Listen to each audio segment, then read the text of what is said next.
नमस्कार प्यारे बच्चों, सरस्वती विद्या मंदिर उच्च माध्यमिक विद्यालय पीलीबंगा की ऑनलाइन कक्षाओं में आपका स्वागत है। आज हम कक्षा 9 में हमारी हिंदी विषय की कक्षा में हैं और हम पूर्व में जो कक्षा चल रही थी उसमें हम प्रेमचंद जो हमारी पाठ्यपुस्तक का पहला पाठ है वो पढ़ रहे थे और प्रेमचंद जी की जो कहानी हमारी पाठ्यपुस्तक में है वो 2 बैलों की कथा।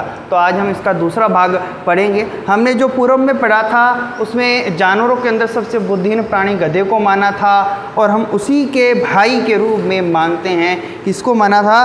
बछिया के ताऊ कौन? बैल को।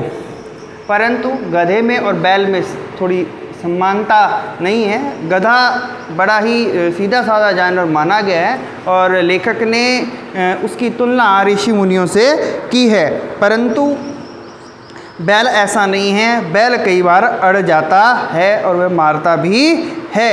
अब हमने जो पढ़ना था वो पढ़ना है इस कहानी का प्रारंभ जो अब होने वाला है।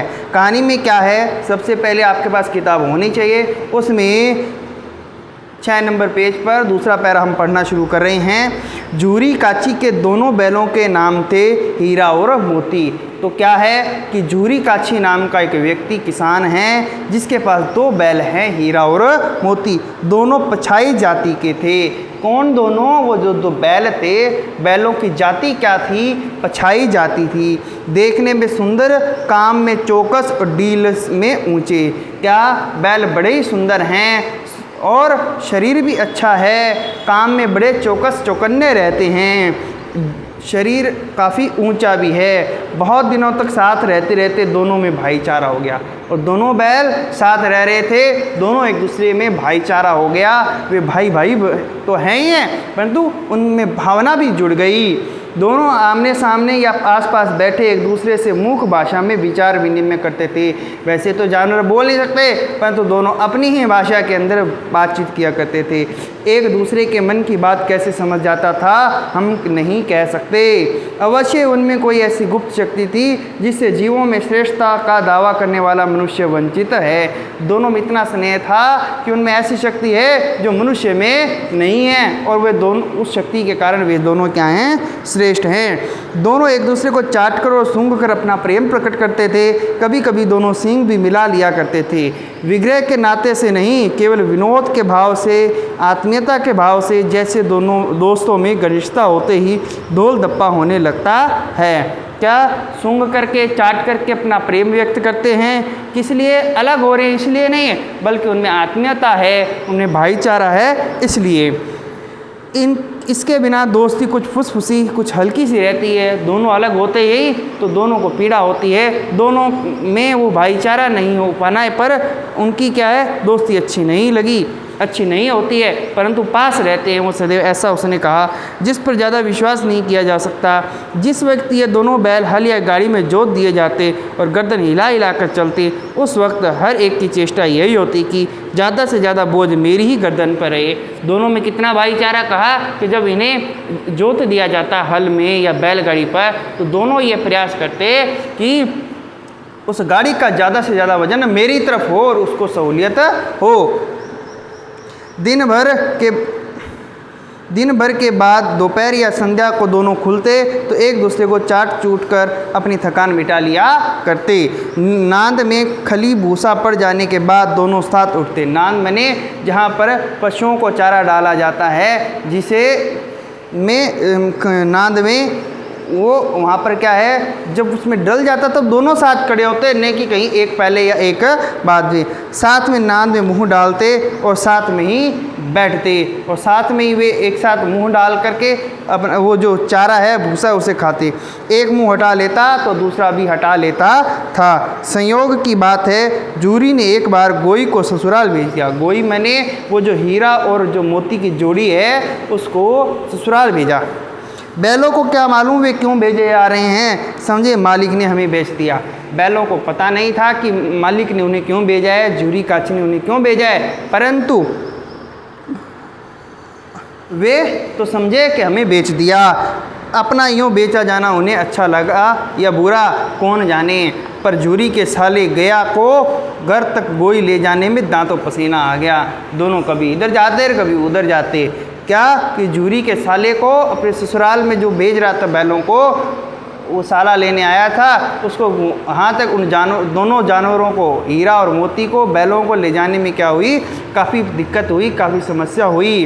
पीछे से हाँकता तो दोनों दाएं बाएं भागते, पगहिया पकड़कर आगे खींचता तो दोनों पीछे की ओर जोर लगाते, मारता तो दोनों सींग नीचे करके हुंकारते। अगर ईश्वर ने उन्हें वाणी दी होती तो जूरी से पूछते, तुम हम गरीबों को क्यों निकाल रहे हो। अर्थात क्या कहा कि जूरी और काची के जो दोनों, जूरी के जो बैल है वे दोनों बैल उसके साथ जाने को तैयार नहीं। वो पीछे से धक्का देता है तो वो आगे अड़ जाते हैं, आगे से खींचता है तो पीछे की ओर आते हैं, मारते हैं तो सींग वो दिखाने लग जाते हैं, बड़ी मुश्किल से लाता है। अगर ईश्वर ने उनको वाणी, हीरा और मोती को वाणी दी होती तो जूरी से पूछते कि तुमने हम गरीबों को क्यों बेचा, हमने तो तुम्हारी सेवा करने में कोई कसर नहीं उठा रखी। अगर इतनी मेहनत से काम न चलता तो काम और ले लेते, क्या कि अगर इतना काम पर्याप्त नहीं था तो काम ज़्यादा ले लेते, परंतु मुझे बेचते नहीं। हमें तो तुम्हारी चाकरी में मर जाना कबूल था, हमने कभी दाने चारे की शिकायत नहीं की। तुमने जो कुछ खिलाया वह सिर झुकाकर खा लिया, फिर तुमने हमें इस जालिम के हाथ क्यों बेच दिया। क्या कहा कि जैसा भी तुमने दिया हमने खा लिया, जैसा तुमने चाहा वैसा हमने काम किया, परंतु तुमने हमें बेचा क्यों। जबकि मूलतः वो बेचा नहीं था, बल्कि वह अपने ससुराल में उनसे वहाँ खेत जुतवाने के लिए भेजा था, परंतु बैलों को ऐसा हुआ कि उसने बेच दिया। संध्या समय दोनों बैल अपने नए स्थान पर पहुँचे। दिन भर के भूखे थे, लेकिन जब नांद में लगाए गए तो एक ने भी उसमें मुंह नहीं डाला। दिल भारी हो रहा था, क्यों, वे उससे अलग हो गए थे। जिसे उन्होंने अपना घर समझ रखा था वह आज उनसे छूट गया था। यह नया घर, नए गांव, नए आदमी उन्हें बेगानों से लगते हैं। वैसे भी सामान्य मनुष्य का भी स्वभाव है, जब दूसरी जगह जाते हैं तो वैसा अनुभव नहीं करते जैसा अपना घर में एहसास होता है। तो ये पशु थे, जानवर है, परंतु इनमें भी आत्मीयता हैं, भावनाएं हैं। वो अपने मालिक का घर पहचानते हैं और वे कुछ खा भी नहीं रहे आज, और उन्हें बेगाना पराया सा लगता है। दोनों ने अपनी मुख भाषा में सलाह की, एक दूसरे को कनखियों से देखा और लेट गए। जब गांव में सोता पड़ गया, अर्थात जब सभी सो गए आधी रात को, तो दोनों ने जोर मारकर पगे तुड़ा डाले और घर की तरफ चले। पगे बहुत मजबूत थे, अनुमान न हो सकता था कि कोई बैल उन्हें तोड़ सकेगा, पर इस समय इन दोनों में इस समय दूनी शक्ति आ गई थी। एक एक झटके में रस्सियाँ दोनों की टूट गई।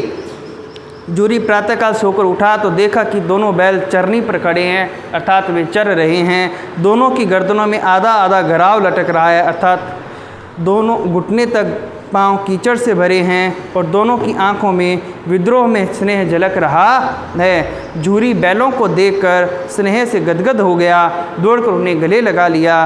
प्रेमालिंगन और चुंबन का वह दृश्य बड़ा ही मनोहर था। जब सुबह देखा कि दोनों बैल वहीं आए हुए हैं तो जूरी को भी बड़ा स्नेह हुआ, प्रेम हुआ, और वह उन्हें चूमता है, प्यार से गले लगाता है। घर और गांव के लड़के जमा हो गए, तालियां बजा बजा कर उनका स्वागत करने लगे।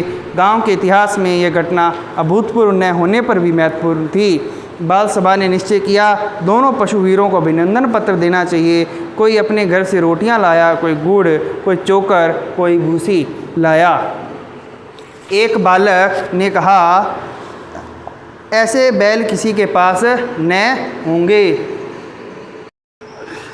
दूसरे ने समर्थन किया, इतनी दूर से दोनों अकेले चले आए। तीसरा बोला, बैल नहीं, वे इस जन्म के उस जन्म के आदमी हैं। ये सारी बातों से क्या समझ में आता है कि गांव वालों को ये घटना बड़ी महत्वपूर्ण लगी। अनोखी नहीं थी, परंतु इतना विशेष रहा कि दोनों बैल कितनी दूर से चल करके अपने वाली के पास आ गए।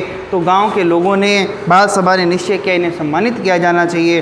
कोई कहता है ऐसे बैल किसी के पास नहीं, कोई कहता है दोनों दूर से चले आए, और कोई कहता है कि ये तो उस जन्म के, पिछले जन्म के आदमी हैं जो इसके साथ जुड़े हुए हैं। इसका प्रतिवाद करने का किसी को साहस नहीं हुआ, किसी ने भी इसका प्रत्युत्तर देने की हिम्मत नहीं की, बल्कि इसका विरोध नहीं कर सके कोई भी। जूरी की स्त्री ने बैलों को द्वार पर देखा तो जल उठी। बोले, कैसे नमक हराम बैल हैं कि एक दिन वहाँ काम ने किया, भाग खड़े हुए। क्या जूरी की पत्नी को जलन होती है कि इन बैलों को काम करने भेजा था, परंतु हमारे घर में ये नमक हराम कैसे आ गए बैल, क्या कि एक दिन भी वहाँ पर काम नहीं किया।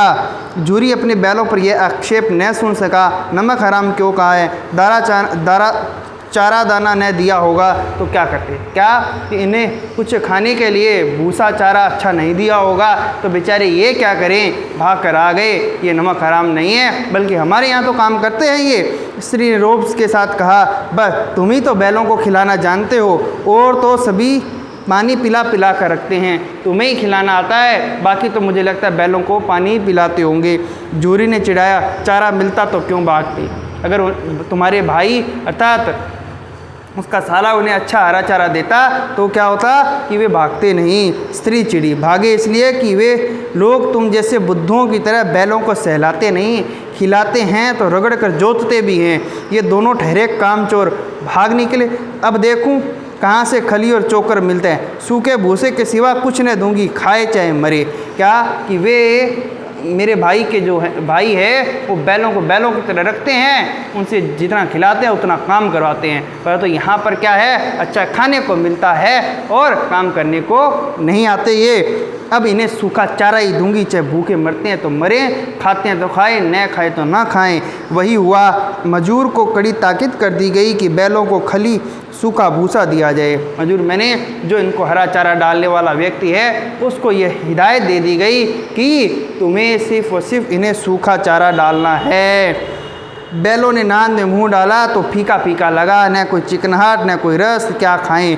आशा भरी आंखों से द्वार की ओर ताकने लगे कि कहीं वो जो पहले इन्हें खली जो भूसा दिया जाता था, वो गीला चारा दिया जाता, वो मिलेगा। परंतु जुरू ने मजूर से कहा, थोड़ी सी खली क्यों नहीं डाल देता बे, मालकिन मुझे ही मार डालेगी। चुरा कर डाला न दादा, पीछे से तुम भी उन्हीं की सी कहोगे। क्या कहा कि उस मजूर अर्थात उस व्यक्ति को कहा, काम करने वाले को कहा कि तू इसे थोड़ी खड़ी डाल दे, तो कहती है, वो कहता है कि मैं नहीं डाल सकता, मुझे मालकिन से डर लगता है। तो वो कहते हैं कि तू चुरा के डाल दे, तो कहते हैं कि मुझे तो मार खाएगी, जब मालकिन आएगी तब आप उन्हीं के पक्ष लोगे, मेरा पक्ष नहीं लोगे, इसलिए मैं नहीं डालूँगा।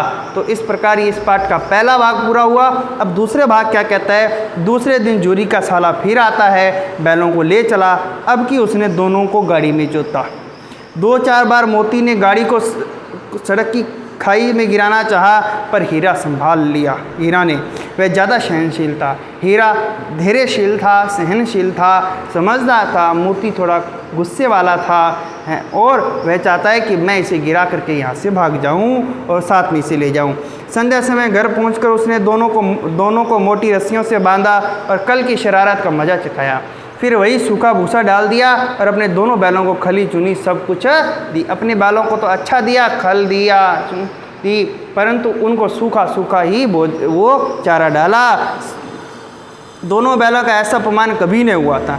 जूरी इन्हें फूल की छड़ी से भी न छूता था और उसकी टिटकार पर दोनों उड़ने लगते थे। यहाँ मार पड़ी, आहत सम्मान की व्यथा तो थी ही, पर उस पर मिला सूखा भूसा। यहाँ पर सम्मान भी नहीं था और सूखा भूसा था, और जबकि अपने घर में खूब भूसा चारा था, सम्मान भी था। नांद की तरफ आंखें तक नहीं उठाई। दूसरे दिन गया ने बैलों को हल में जोता। इन पर दोनों ने जैसे पाँव ने उठाने की कसम खा ली थी। उन्होंने एक पाँव नहीं उठाया, वह मारते मारते थक गए, पर दोनों ने पाँव नहीं उठाया। एक बार जब उस निर्दयी ने हीरा की नाक पर खूब डंडे जमाए तो मोती का गुस्सा काबू के बाहर हो गया। हल लेकर के भागा। हल, रस्सी, जुआ, जोत सब टूट टाट कर बराबर हो गए। हल से जोत रहे थे खेत में, जो हल है उसको क्या कर दिया, मोती ने लेकर के भाग गया और सब के सब टुकड़े टुकड़े हो गए। गले में बड़ी बड़ी रस्सियाँ न होती तो दोनों पकड़ाई में नहीं आते। गले में रस्सियाँ थी इसलिए वो पकड़ में आ गए, वरना वो पकड़ में नहीं आते। हीरा ने मुख भाषा में कहा, भागना व्यर्थ है, भागोगे तो कुछ नहीं बनेगा, ये पकड़ लेंगे। मोती ने उत्तर दिया, तुम्हारी तो इसने जान ही ले ली थी। क्यों? नाक पर डंडे बरसाए जा रहे थे। अगर नाक पर हल्की सी चोट लग जाती है तो बेहद दर्द होता है, तो उस जानवर को भी उतना ही दर्द हुआ होगा। अब की बड़ी मार पड़ेगी। पढ़ने दो, बैल का जन्म लिया है तो मार से कहाँ तक बचेंगे हम। गया 2 आदमियों के साथ दौड़ा आ रहा था, दोनों के हाथों में लाठियाँ हैं। मोती बोला कहो तो दिखा दूँ कुछ मज़ा, मैं भी लाठी लेकर के आ रहा है क्या? अगर तुम मुझे कहो तो इन दोनों आदमियों को मैं अभी सलटा दूंगा, एक बार इशारा करो। हीरा ने समझा नहीं भाई खड़े हो जाओ, मुझे मारेंगे तो मैं भी 1-2 को गिरा दूंगा। नहीं, हमारी जाति का धर्म ये नहीं है, हम भले ही चाहे कैसे भी हैं, हमारी भी एक जाति है, उस जाति का धर्म ऐसा नहीं है। मोती दिल से ऐंठ कर रह गया आ पहुंचा, दोनों को पकड़ कर ले चला। कुशल हुई कि उसने इस वक्त मारपीट नहीं की, नहीं तो मोती भी पलट पड़ता। वह उन्हें उठा खड़ा करके ले जाता है, मारता नहीं है। अगर मारता तो शायद मोती वापस से जवाब भी देता। उसके तेवर देखकर गया और उसके सहायक समझ गए कि इस वक्त टाल जाना ही मसलहत है, कि इस वक्त जैसे ये है इन्हें ऐसी स्थिति में रखा जाए, इन्हें एक बार ऐसा रहने दिया जाए। आज दोनों के सामने फिर वही सूखा भूसा लाया गया, दोनों चुपचाप खड़े रहे। घर के लोग भोजन करने लगे। उस वक्त छोटी सी लड़की 2 रोटियां लिए निकली और दोनों के मुंह में देकर चली गई। उस एक रोटी ने इनकी भूख तो क्या शांत होगी, पर दोनों के हृदय में मानो भोजन मिल गया। वो भोजन कौन सा मिला? उस लड़की ने उनको 2 रोटियां दे करके प्रेम का, सम्मान का क्या है भोजन दिया था, और दोनों ने उसे ग्रहण किया था। जो सम्मान उसे जोहरी के घर में मिला, वही सम्मान, वैसा सम्मान उस लड़की ने उन दोनों बैलों को दिया।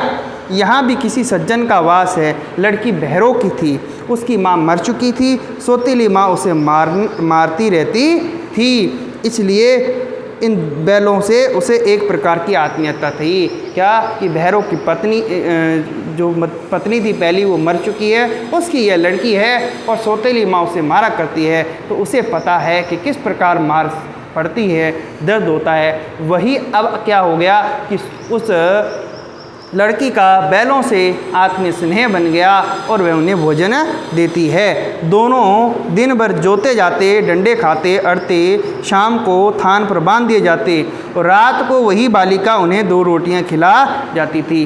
प्रेम के इस प्रसाद की यह बरकत थी कि 2-2 गाल सूखा भूसा खाकर भी दोनों दुर्बल न होते।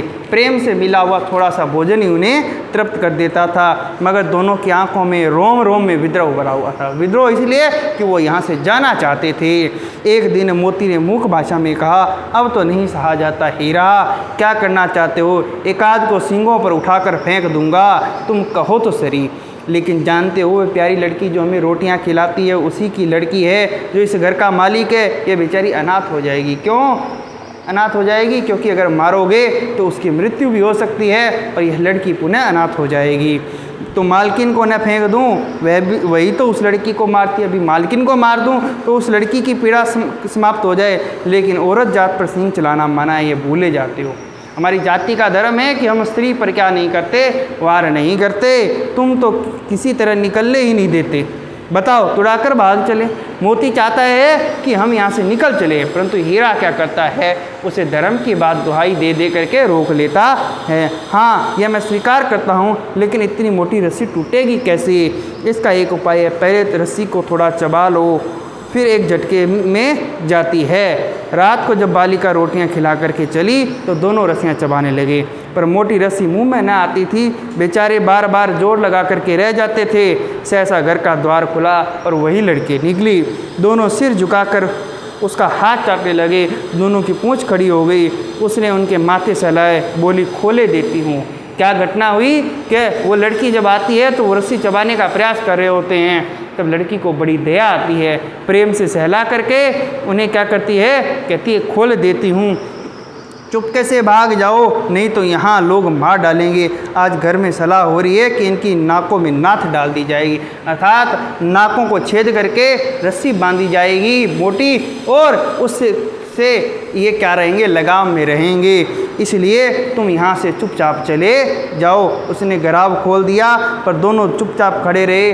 मोती ने अपनी भाषा में पूछा, अब चलते क्यों नहीं? हीरा ने कहा, चले तो, लेकिन कल इस अनाथ पर आफत आएगी, सब इसी पर संदेह करेंगे। सहसा बालिका चिल्लाई, दोनों फूफा वाले बैल भागे जा रहे हैं। ओ दादा, दोनों बैल भागे जा रहे हैं, जल्दी दौड़ो। इस प्रकार अब वो बैल हैं, वो यहाँ से क्या है, दौड़ जाते हैं। तो आज के लिए इतना ही। अब हम अगली कक्षा में इस पाठ को पूरा करने का प्रयास करेंगे। धन्यवाद।